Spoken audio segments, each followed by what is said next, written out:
মাননীয় আদালত, আমার নিজের ৬টি ব্যাংক হিসাব রয়েছে। এর মধ্যে ২টি ব্যাংক হিসাবে লেনদেন হয় না। তবে বাকি ৪টি ব্যাংক হিসাবে লেনদেন ছিল।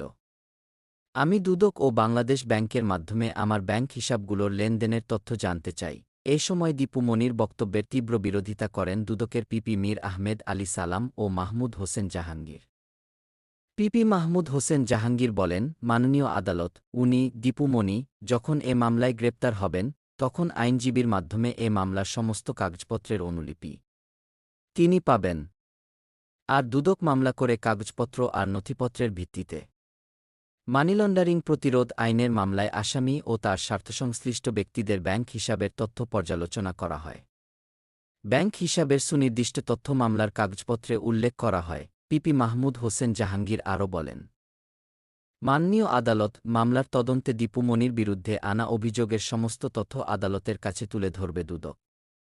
তদন্ত শেষ হওয়ার আগে অনুসন্ধান পর্যায়ে দীপু মনি ও তার স্বার্থসংশ্লিষ্ট ব্যাংক হিসাবগুলোর তথ্য সংগ্রহ করেছে দুদক। এ সময় দীপু মনি বলেন, মাননীয় আদালত, আমার বিরুদ্ধে ৭০টি মামলা।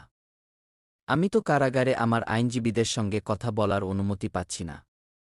এই এক মাসে আমি আমার আইনজীবীর সঙ্গে বহু আগে দুবার কারাগারে কথা বলার সুযোগ পেয়েছিলাম। আর যখন আয়কর বিবরণী জমা দেওয়া হয়েছিল, তখন একবার আমি আমার আয়কর আইনজীবীর সঙ্গে কথা বলার সুযোগ পেয়েছিলাম। এর বাইরে আমি আমার আইনজীবীর সঙ্গে কারাগারে কথা বলার কোনো সুযোগ পাচ্ছি না।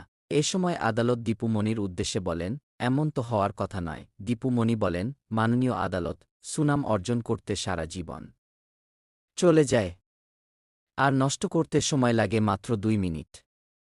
আমি আমার মামলা লড়তে চাই, এজন্য দরকার তথ্যপাত্য, তথ্যই আমার শক্তি। সাবেক এই শিক্ষামন্ত্রী আরও বলেন, মাননীয় আদালত, আমি আছি